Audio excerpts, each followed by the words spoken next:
Mungkin sebagai pengantar saja bahwa kita dalam merekrut ASN ini harus melihat beberapa hal yang kemudian kita sesuaikan dengan perkembangan terkini. Jadi mungkin sedikit informasi, dan barangkali Bapak Ibu juga sudah terinformasikan juga bahwa kita baru saja sekitar sebulan ini melaunching apa yang disebut dengan core value ASN, yakni berakhlak, berorientasi pelayanan, akuntabel, kompeten, harmonis, loyal, adaptif, dan kolaboratif.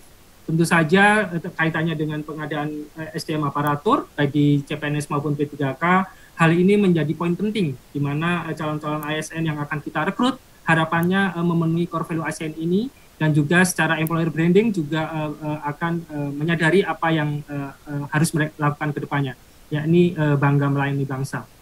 Baik Bapak Ibu sekalian, terkait dengan dasar hukum untuk Permen Passing grade ini ada di Permen PAN RB nomor 28 tahun 2021. Permen PAN RB ini mengatur tentang pengadaan P3K untuk jabatan fungsional guru pada instansi daerah tahun 2021. Ya. Jadi khusus untuk JF jabatan fungsional guru di instansi daerah dan tahun 2021. Sifatnya hanya untuk tahun ini. Sedangkan untuk guru di Kementerian Agama itu nanti ada keputusan Menteri PAN RB yang berbeda yang nanti akan kami sosialisasikan di kemudian hari. Baik, kaitannya dengan Permen PAN RB nomor 28 ini menetapkan perlu adanya passing grade atau nilai ambang batas yang kemudian ditetapkan dalam keputusan Menteri PAN RB nomor 1127 tahun 2021 tentang nilai ambang batas seleksi kompetensi pengadaan pegawai pemerintah dengan perjanjian kerja untuk jabatan fungsional guru pada instansi daerah tahun anggaran 2021 yang sudah ditandatangani Pak Menteri pada tanggal 1 September 2021 kemarin. Kemudian yang kedua adalah di Permen PAN RB nomor 29 tahun 2021. Permen PAN ini mengatur terkait dengan pengadaan P3K untuk jabatan fungsional. Ya. Jadi kalau yang 28 ngatur yang guru, khusus tahun 2021 dan pemerintah daerah, kalau yang 29 ini hanya mengatur jabatan fungsional selain guru, maksud kami, dan kemudian juga berlaku bisa multi-year. Jadi nanti Permen PAN ini bisa mengatur multi-year, hanya yang sifat-sifatnya khusus, hal-hal yang sifatnya khusus kita turunkan di keputusan Menteri PAN RB.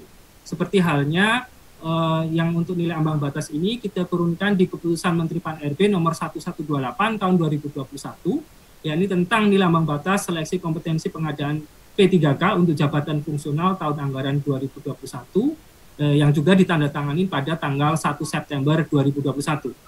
Baik, selanjutnya akan kami jelaskan apa sebetulnya yang materi yang ada di seleksi P3K tersebut Bapak Ibu sekalian. Ini sama baik guru maupun non-guru, tapi nanti ada sedikit perbedaan dari jumlah soal, materi, di kompetensi teknis, dan lain sebagainya.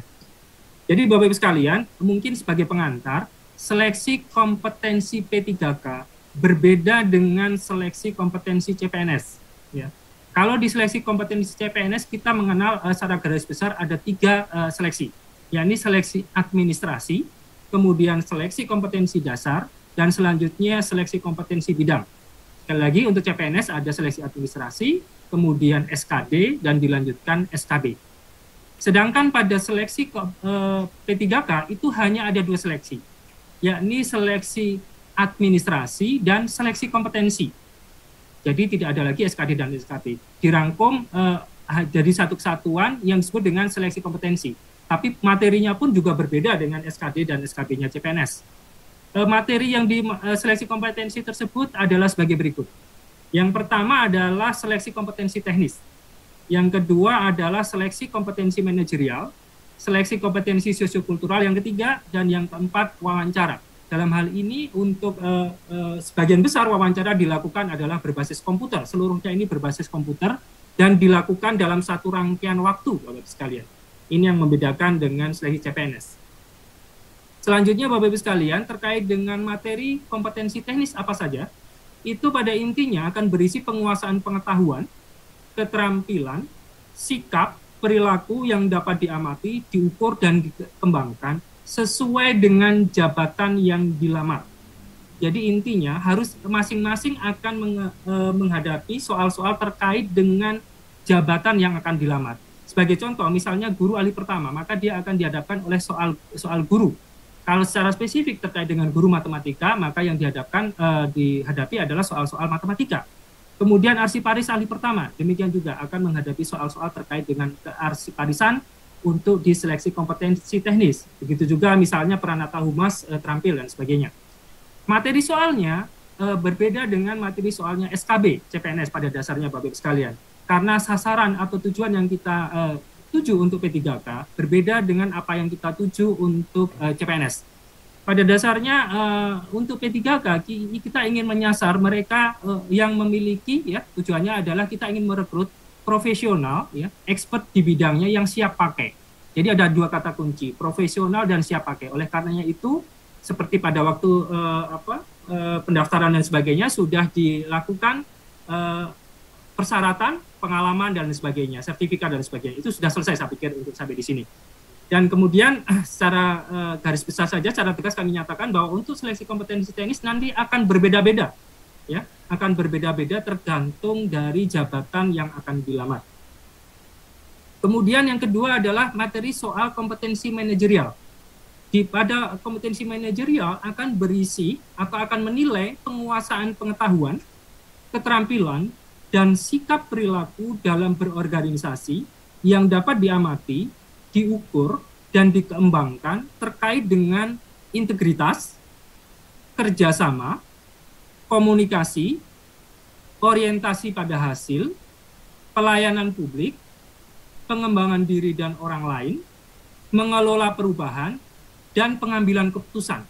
8 poin ini nanti yang akan keluar pada materi soal kompetensi manajerial. Dan ini berlaku sama untuk seluruh jabatan. Baik guru maupun non-guru, P3K akan menghadapi atau mengerjakan soal yang sama. Integritas, kerjasama, komunikasi, orientasi pada hasil, pelayanan publik, pengembangan diri dan orang lain, mengelola perubahan, dan pengambilan keputusan. Baik. Selanjutnya materi yang ketiga adalah materi soal kompetensi sosiokultural. Tujuannya adalah untuk menilai penguasaan pengetahuan, keterampilan, dan sikap perilaku yang dapat diamati, diukur, dan dikembangkan terkait dengan pengalaman berinteraksi dengan masyarakat majemuk dalam hal agama, suku, dan budaya, perilaku, wawasan kebangsaan, etika, nilai-nilai, moral, emosi, dan prinsip yang harus dipenuhi oleh setiap pemegang jabatan untuk memperoleh hasil kerja sesuai dengan peran, fungsi, dan jabatan dalam perang pemangku jabatan sebagai perangkat bangsa yang memiliki 1. Kepekaan terhadap perbedaan budaya, 2. Kemampuan berhubungan sosial, 3. Kepekaan terhadap konflik, yang keempat adalah empati. Jadi 4 hal ini, 4 poin ini yang akan diukur Bapak Ibu sekalian. Kepekaan terhadap perbedaan budaya, kemampuan berhubungan sosial, kepekaan terhadap konflik, dan empati. Dan ini sama halnya dengan kompetensi manajerial, seluruh peserta P3K akan menghadapi soal yang sama. Baik, selanjutnya materi soal untuk wawancara. Materi soal wawancara ini ditujukan untuk menilai integritas dan moralitas. Ada 2 poin yang dinilai di sini, adalah integritas dan moralitas. Bapak Ibu sekalian, karena P3K kita jumlahnya cukup besar tahun ini untuk formasi di guru saja hampir 500.000 sekian, 526.000, dan kemudian P3K non-guru yang juga cukup besar, maka pada dasarnya Panselnas menyediakan soal wawancara yang berbasis komputer, jadi berbasis CAT. Jadi nanti dalam satu rangkaian ketika tadi kompetensi teknis selesai, manajerial sosial kultural juga berbasis komputer selesai, maka kemudian dilanjutkan dengan wawancara yang berbasis komputer. Ini juga seragam Bapak Ibu sekalian untuk seluruh materi, untuk seluruh peserta P3K baik di guru maupun non-guru. Baik Bapak Ibu sekalian, itu terkait materi. Selanjutnya terkait dengan pelaksanaan, mungkin tidak terlalu detail saya sampaikan, hanya untuk P3K jabatan fungsional non-guru nanti akan dilaksanakan dengan metode CAT-BKN. Ya. Nanti dengan CAT-BKN, kebetulan Pak Kapus yang PPSS yang dari BKN sore ini juga berkenan hadir.